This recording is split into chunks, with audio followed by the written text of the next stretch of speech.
Well, our next guest has an unbelievable story, Karlene Petitt. She's been a commercial pilot for 35 years, two master's degrees, three children, earned her doctorate. While flying for Delta Airlines, she spoke up about some of the very worrying safety concerns that she was having about the airline. Well, Delta didn't like that at all when she spoke up about it. Instead of addressing the safety concerns, they went after her. Where have we heard this before? Sent her a letter on Christmas telling her that she was grounded from flying because she was mentally unfit for duty. That's just the beginning of her story. That pilot, Karlene Petitt, joins us now. Karlene, welcome to the show, and thank you so much for joining us. Thank you very much for having me. Appreciate it. So maybe you could walk our audience back a little bit here. You know, what were you noticing while you were flying 35 years at Delta that was sending off alarm bells? And you were a team player. You just wanted them to fix the things that you noticed were wrong. Well, actually, I had worked for 8 different airlines. So I was a 747 instructor at Northwest. And when we merged, that's when I saw, holy cow, what is this airline doing? Because the culture was completely different. Which one merged? Which one? Oh, Northwest okay. Airlines merged with Delta. And so I had been Right. an instructor over there for 15 years maybe. And when they merged, I thought this can't possibly be because Delta was always touted as the lead airline, right? Their double-breasted jackets and hats, and their marketing is so incredible, and they do really give a good service. Flight attendants are wonderful, but when we got in there, I saw substandard training. The attitude was, "Don't tell us." You can't tell us anything we don't already know. How they conduct training instead of going to a classroom or requiring the pilots to understand the systems in the training manuals, they give what they call an LOD, learning objective document, which all it is answers to the test. So you can memorize it, go in and take your multiple choice and pass a test. I could give it to one of my grandkids to memorize, and my eldest granddaughter, and she could have done it at 13 years old. But does she understand the airplane? No. My first day on property, they were telling pilots, these new pilots, um, as new hires, don't call in fatigued. That's the other F word. It's better to call in drunk. And all the flags came up. I thought, this is crazy. So I was curious because at the time, the Office Inspector General and the FAA had been over years looking at pilot performance degrading. Why are pilots not flying their airplane? And I wondered if this culture of cheat, lie, poor training is impacting that. And so what I did is I went back to school at Embry-Riddle Aeronautical University to get my doctoral research. And I based my questions on what I saw going on at Delta with culture, with training, with lack of understanding. And I did a worldwide study and I de-identified everyone. So at the end of, well, through this process, I decided I was going to give a report to senior management, Steve Dixon, senior VP, and Jim Graham, who was a vice president of flight operations, because I thought they couldn't possibly know. They're too high up in the ivory tower that, this is going on below them. And what I found out is that everything they were doing was a for-profit business decision. They knew. And they also knew that I was working on my PhD regarding this. So they not only had to get rid of me, they had to discredit me. They had to silence me and get rid of me in the worst possible way because they paid a doctor $74,000 to say I was bipolar. And if you're bipolar, you never fly. You're done. I've heard this bipolar strategy repeatedly used by these airlines. I've spoken to multiple whistleblowers who now this is the strategy where they will, because of safety concerns, because a pilot speaks up about safety concerns or other issues within the airline, they will then put them under a mental evaluation and then just blanketly say bipolar, and they're grounded. Is this seems like the strategy not just for you but for a lot of pilots who speak up? No, the bipolar was specific for me. I haven't found one other pilot. They said bipolar. Typically, what they do is they pay doctors and give them a personality disorder so they can legally get rid of them out of their airline. But many of these pilots will go on to fly someplace else unless they lose their medical. And I know that because an American airline pilot who was going through an issue, he connected me to his doctor. And this doctor was really kind. He says, out of favor to Scott, I'm going to talk to you. And when I told him my diagnosis, he laughed out loud. And I'm like, okay, so this is funny. And he said, no. He says, I hear personality disorders all the time. He said, you are the first bipolar. He said, they not only want you gone from their airline, they want you gone from the industry. So he recommended. Yeah. Yeah, I was going to say, to be clear, I've heard from multiple whistleblowers who've told me they use the bipolar argument for them. So, Then same thing. Yeah. They want them gone out of the industry for whatever reason, because the doctor that this doctor recommended this forensic psychiatrist out who means he can go testify in court, right? And Stuart Gitlow. And so I talked to this man. Delta or Alpha wouldn't give him my medical records. They said, no, you said you were going to go to the Mayo Clinic. And so I'm planning to go to this doctor, and he calls me, or actually sends me that email, call me. Okay. So I call him and he says, I can't take your case. You are not bipolar, but I have a conflict of interest. Well, what we learned years later and testified in court is Delta found out through Alpha that he was going to be my doctor, and the neutral doctor to counteract this Dr. Altman, Delta's doctor. And Delta put him on a very lucrative retainer. And Delta's labor relations attorney told us, we told him, if you want to go work for Petitt, you can, but you cannot work for us. And so this psychiatrist was only making $5,000 from me, but who knows what he was making from Delta. But he was very kind, and during this conversation, he explained he had read the report. I think it's like 366-page medical report. He read it, even though he wasn't being paid now, and because I think he felt a little guilty about this, knowing who the conflict was and why. But he told me all the reasons, medical, technical, why I was not bipolar, and so I was able to document all that in my rebuttal. But yeah, Delta bought a doctor so he couldn't see me. Thankfully, I still had an appointment with the Mayo Clinic. Well, the Mayo Clinic, so then you sought evaluations, I think, from like 9 different Mayo Clinic doctors who, if I'm not mistaken, like all unanimously disagreed with the Delta doctor. They did. And initially I was using Mayo as my doctor, but I wanted to get back sooner. And it was going to be not till February. This Dr. Gitlow would see me soon. So I never canceled my appointment, thinking, because we need 3 doctors. We need Delta's doctor, my doctor, and then a neutral doctor. And the neutral doctor is determined by Delta's doctor and my doctor. So I kept the Mayo Clinic, went there. I was there for 3 days. I saw multiple doctors, and then what Mayo Clinic does is they have a panel of 10 doctors, and some of them who've evaluated, some of them who've never seen you, they've just seen the documents. And so they have this evaluation, and they look at all the information, decide, because of a countertransference. If you're a pilot and you meet a doctor and you don't hit it off, there might be something personal, or maybe the other way, they just really like you for some reason, So what they do is they take all the bias out and include not only in the reports, but other doctors. But in my case, it was a panel of 10, and they all unanimously said I was fine.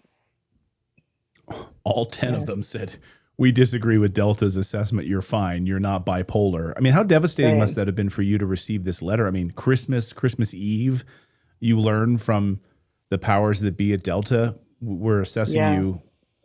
You're diagnosed with bipolar. You're grounded on Christmas. Right. And the interesting thing is, in discovery, which Delta didn't give us anything, we got it all from the doctor. We found out that they all knew as early as October that I was bipolar, and didn't tell me. They held it. That doctor, they held it till Christmas Eve to FedEx and email me, so I would find out that time. And I can only believe that they understand when somebody goes through this. You may not have a problem before, but afterwards, the depression, the isolation, the fear, the loss of income, the loss of identity, you lose your friends. It's really a traumatic thing. And then to get that on Christmas Eve, which holidays for a lot of people are a very emotional time anyway. I absolutely believe they did that with intent to push me over the edge to try and get me to kill myself. I have I no was going to doubt that say, was I their know, intent. we know during Christmas suicide rates skyrocket. I mean, Yeah. that is disgusting and horrible that you think that they did that intentionally to try to get you to kill yourself. I have no other assumption because they had it. They had the information in October, and they could have sent me the letter then. The chief pilot that I met with, when they said we're going to do this to you, he testified that it was so important that I come into his office, because just saying we're going to put you through this. But at the time I was on full pay and I knew they were just playing with me. And yet you would think in October, when all of Delta knew they were doing this, they would have called me into the office and had a support system there, because the chief pilot testified they had to do it just by telling me they were going to put me into the Section 15. I didn't have a problem. I was still getting paid. They were just going to put me through this process, which is bad enough. But in the level of which is worse, telling somebody your career is over, that dictated support system, not an email, not a FedEx envelope on Christmas Eve. So yeah, I have no doubt that that's what they were doing.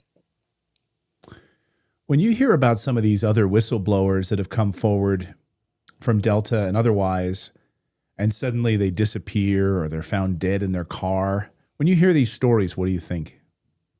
I have absolutely no doubt that something nefarious could have happened to them. And I'm going to tell you, one of the FAA evaluator who gave me my medical, because I never lost my medical through this, even though Delta didn't let me come back.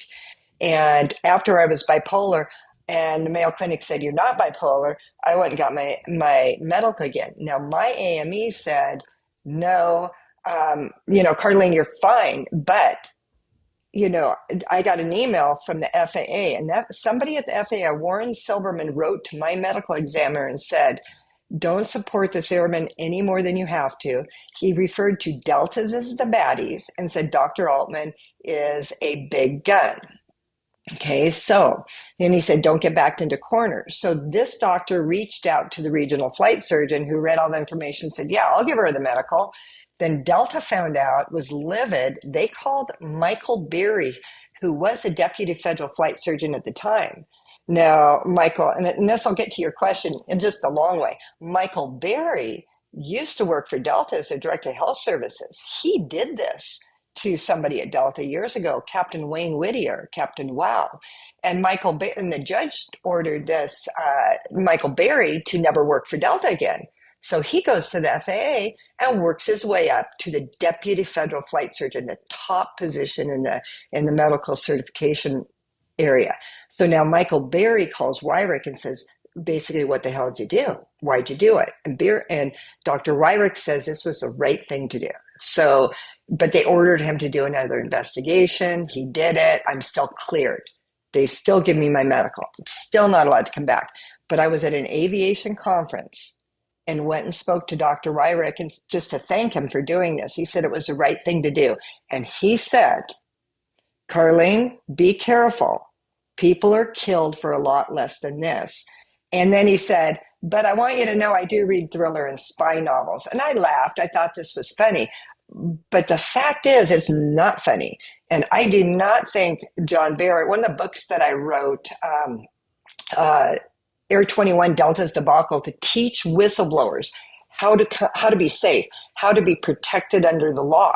And in the back, I wrote a little discussion on John Barnett, who was killed, because I'm going to tell you, I was told by his attorney there was no blood spatter, and he was holding the gun. They took no photos. He was holding the gun, and the attorney did a little background check on that gun to see if it was even his. And it turns out that it was his. He purchased it, but he spoke to the woman who sold it to him, and she said, there is no way possible if you killed yourself with that gun, you could still be holding it. It'd fly out of your hand. She said that it was, there's too much of a kickback on it. So, too much of a kickback, no blood spatter. They did find a note, but we can all make our own decision on what happened there. I don't think he killed himself. And if he did kill himself, um, it just didn't make sense. He was in the fourth quarter of the Super Bowl winning the game right there. Okay. He had just given the day before testimony that was criminal testimony against Boeing. And Right. it was just going to be one more day of a little bit more. And now the man's gone. And if he was going to take that action, he would have taken it, I believe, after he finished it all. Because he was devastated. They did put him through hell. And he lost friends and acquaintances. And it's not for sissies standing up against these guys, I'll tell you that. Well, and he told his family, "I'm not suicidal," and Mm-hmm. his family came forward and said that he was emboldened to take these guys on. He was Right. emboldened. That type of person doesn't kill themselves. Right. Exactly. You stand up. Now I can see at the end of the day when it's all done and you're 5 years into the road, you have no friends, you have no money, the system didn't work for you. Uh, you lost, in a case, not like his, but you lost your case and the injustice of it all. And you have nothing, no career, no money, your family's gone, your friends gone. At the end of the day, years later, I can absolutely see how people would take their life, not because of the event and standing up to it, but because of the repercussions afterwards. What Yeah, happens the fallout. after you do this? Exactly. Yeah, and because it's very devastating. I didn't have my husband. I mean, he was such a sport. There were days that I came home and I cried because I go, how could these guys possibly write these lies? And this is during the trial process. And so during the trial, I was devastated at the lies they were telling. And then I just suck it up and go at it again. And I had a husband who said, you know what? What we'll lose is money. That's all we're going to lose. You know what? You might lose your job, you might lose your money, but we have each other. And he says this is the right thing to do. So I was fortunate to have a spouse that had that attitude of total support what I did. Many of the men don't have that. Many of the men have wives who are like, no, we have our mortgage, we've got our kids, you can't do this, you can't risk your job, just walk away, just settle. And so there's it really depends what kind of support you have behind you, you know. I want to kind of go back to some of the safety concerns and how broad you think this is. Can you walk through in more detail what you were seeing at Delta when after the merger and you saw these red flags with fatigue and other things like that? But can you walk through really what you were calling out here and maybe the larger culture at large, I guess, in the airline industry, sort of hiding these safety concerns? Absolutely. So training, my report was probably 90% training because pilots are lacking understanding. And every NTSB report you read in there, lack of understanding is a core. Okay, so why are they lack understanding? Training. They're not training properly. They're cutting their training programs back. They're giving the answers to these tests. They're not requiring a full understanding of the equipment. They're just passing pilots on and saying you're going to get it on the line. Now, in that, I provided an example, and Delta knows this, and the FAA knows this because they were all ASAP reports, Aviation Safety System, where we give reports and the FAA gets a copy. But there was an example. I referred to him as Captain Emergency. He was a management pilot, took off out of Atlanta, out of another city. I don't remember where right now, but it was only a 3-hour flight to Atlanta. He didn't have an autopilot and auto flight system. And he flew up to RBSM airspace, which is an airspace we're required by law to have an autopilot. But he didn't have one, and he didn't know the law. He called dispatch. Dispatch said to go ahead and go. Then he declared an emergency because the guy didn't have an autopilot. Okay, that was flagged. The same person, Delta's response to this was create a training video and tell everyone, if you lose your autopilot, declare an emergency. Now I'm thinking, how can the Office Inspector General and the FAA were trying to encourage pilots to fly their hand airplanes so that you don't lose your skills, be an emergency. That means if this is an emergency, the FAA is telling everyone fly your aircraft in emergency condition. Delta had a flight that came within 30 seconds of impacting the ground because the pilots pushed the wrong button. They did not know. It was a 737, and by the grace of God, they figured it out within 30 seconds and went around. Okay. The pilot who didn't understand RBSM and had to declare an emergency was a pilot who was responsible for creating the procedure for that as a result of that. Delta had a flight that they left out of Seattle, midnight flight. It was a red eye headed to Atlanta. They had a medical emergency, diverted somewhere. These guys' adrenaline is just up. And so they land, get the passenger off, they fly on into Atlanta, and both pilots fall asleep on the 757. Sound asleep on approach. It's connected, it's flying the approach, and the airplane tells it, too low gear. We don't have our gear down. Now the gear warning woke up the first officer, and he yelled at the captain. Captain didn't wake up, the first officer did. So he throws the gear down, grabs his hand, noisy, and the captain, they threw the gear down, and then the captain woke up and boom, they land the airplane. Now what they did in response to that, really the fix was anyone who diverts in the middle of the night with a medical, you get a new crew, right? You don't send these guys back out in an airplane after something like this. It's already fatiguing enough red-eye flights. But their fix was to tell everyone to stand up, talk, drink more coffee to stay awake. And I'm thinking, holy cow, because that was a near catastrophic incident. There's pilots that it was back at Northwest when we were merging on the A330, and the crew came into Boston, very short runway, and they didn't understand that there's two programmings for the approach. They set one but not the other, so the airplane doesn't know it's in approach mode. So when they gave the airspeed back to the aircraft, it thought it was flying, and it jumped the airspeed up to 210 knots. And they said, go around. And the first officer's flying, the captain tells them to go around. They did this 3 times. And finally, the first officer like, no, I'm landing. So they maintained 210 knots just above the runway. I can only imagine how much fuel they had until the airplane said retard, which means you're at an altitude, I think 30 or 35 feet, pull the power back. And that was the first time these pilots ever realized they had control over the thrust levers and their airspeed. And they damn near went off the runway. And this is the stuff that was in my report, as long as culture issues of you can't tell us anything we don't know, managed by fear. Everything is managed by fear. I kind of laughed because with COVID, but it was get your yellow fever shot or we're firing you, we're taking your pay. It's like your manuals all their manuals are incorrect as well. Nothing's consistent. At least it was when I was still there. So something. Is it so expensive though? I mean, because you say over 90% of your report was mostly on training. So is it so expensive to train them properly that they're putting profit over the training that would require them to prevent massive airline collisions and the deaths of hundreds of passengers? No, it's actually not. And the reason is they don't have anyone in training in the company who understands training.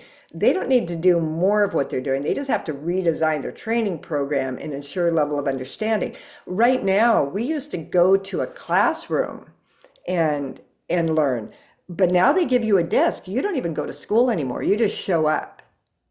And they could create an oral where we used to, back in the day, have a real human who is speaking to the pilot to assess their knowledge instead of these electronic tests. That in itself could improve it. How much is it really going to cost to have a human do it? So it's not insurmountable, but the problem is airlines know how much it's going to cost to kill people.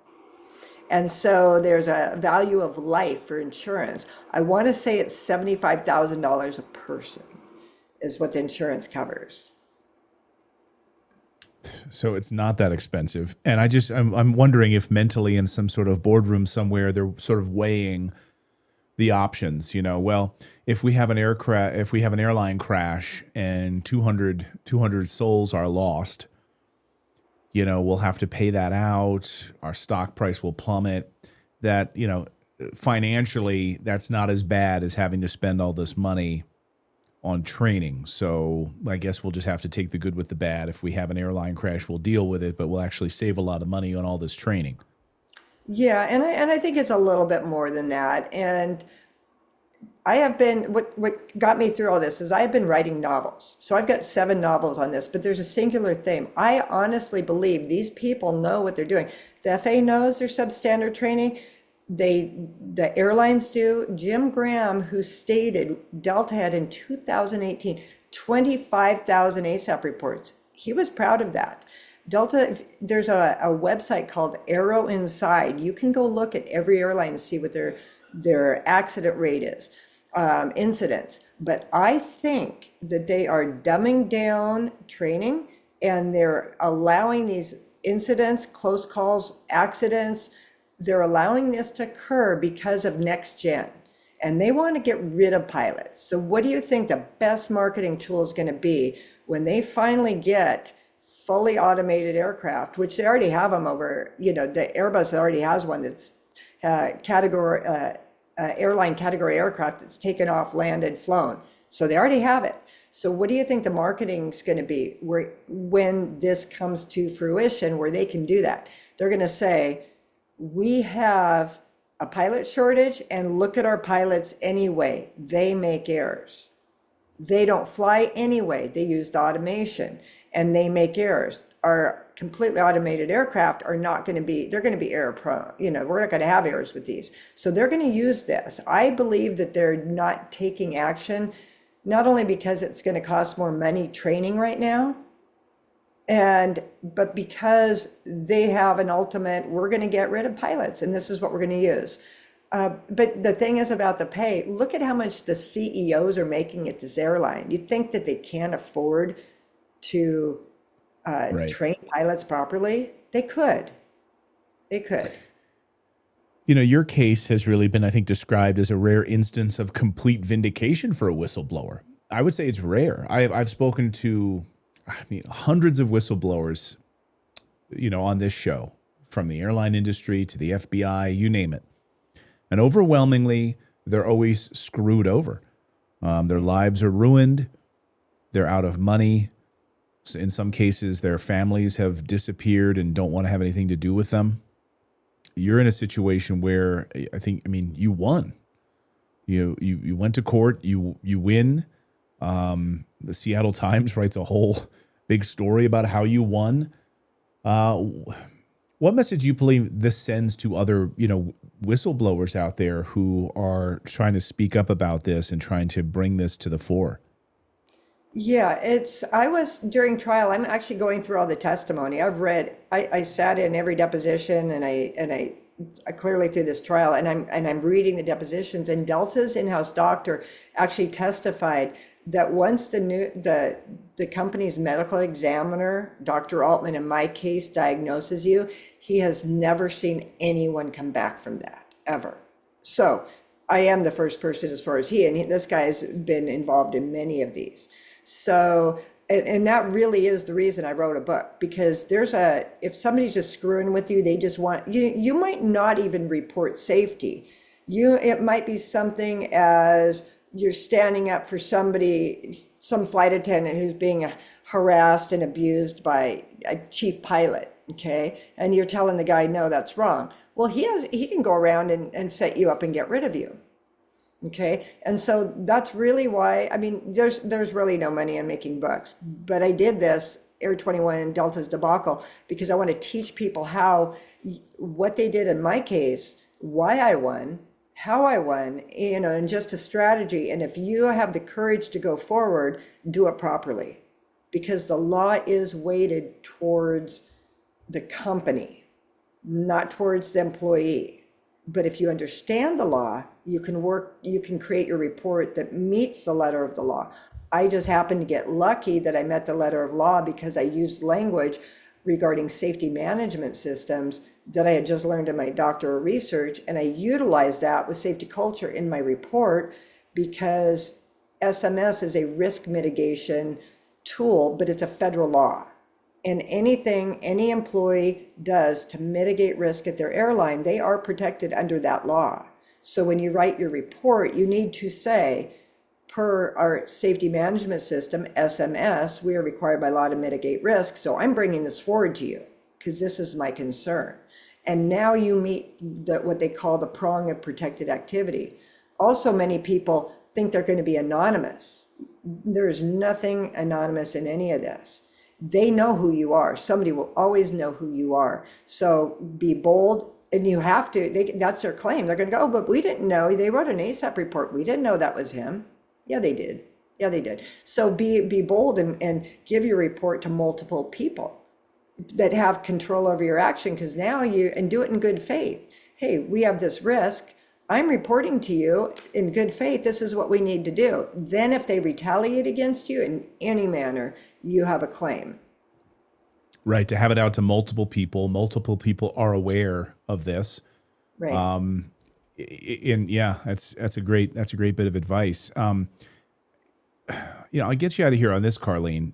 We've seen so many airline accidents, clippings of wings, just pilot error mistakes over the Potomac, all of these things. Do you believe that flying is safe? Boy, that's really a loaded question. I'm going to tell you it could be safer, but I'm going to I don't like your deep. It's not. Yeah, I don't like your deep breath. I will say I don't like your deep breath. It's one of those things that when I was defending my dissertation, when the professor's his jaw's hanging open and he says, "Holy cow, what do you think they're going to do?" And I had that same reaction. Well, they already know, and they've done nothing. So why would this be any different? And I guess the same thing is they already know. The FAA already knew that whole corridor was unsafe. They've had numerous numerous almost mid-airs, go-arounds. They already know. They just choose to do nothing. And it's all because the airlines control the FAA. The FAA does not.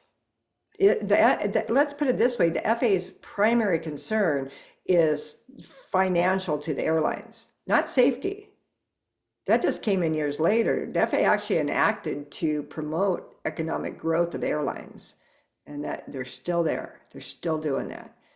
And so when airlines like Delta owns politicians, and they've got lobbyists, and look at this. Michael Huerta was a FAA administrator who enacted SMS. He was in the office when the MAX production was going on. He left office and went and stepped on Delta's board of directors. And my whole case was about safety management system, and Ed Bastian saying, I don't know what accountable executive means. I don't know anything about SMS. And I'm thinking, well, the guy you sit next to on that board of directors enacted your law. Where was he? Why didn't he do something? And I don't believe anyone. And then Delta puts their Steve Dixon into the FAA. So how can it be? Look at our new administrator. He's Republic Holdings, that he profits from Delta, American United. How can there ever be any checks and balances if this is going on? That FAA position needs to be an administrative position separate from the airlines, and nobody from that position should ever be rewarded to go to an airline's board of directors based on what they did in office to help the airlines. And now the payment's going to be later when we put you on our board, and you can make $460,000 for sitting on our board because you did a good job in that office for us. And it's a conflict of interest for safety. Yeah. If they were for safety, then it's a conflict of interest. If that position is solely to benefit the airlines, then it's just part of doing business. You do for us, go to that position, do for us, and we'll make it right for you later. Yeah, it sounds incredibly incestuous,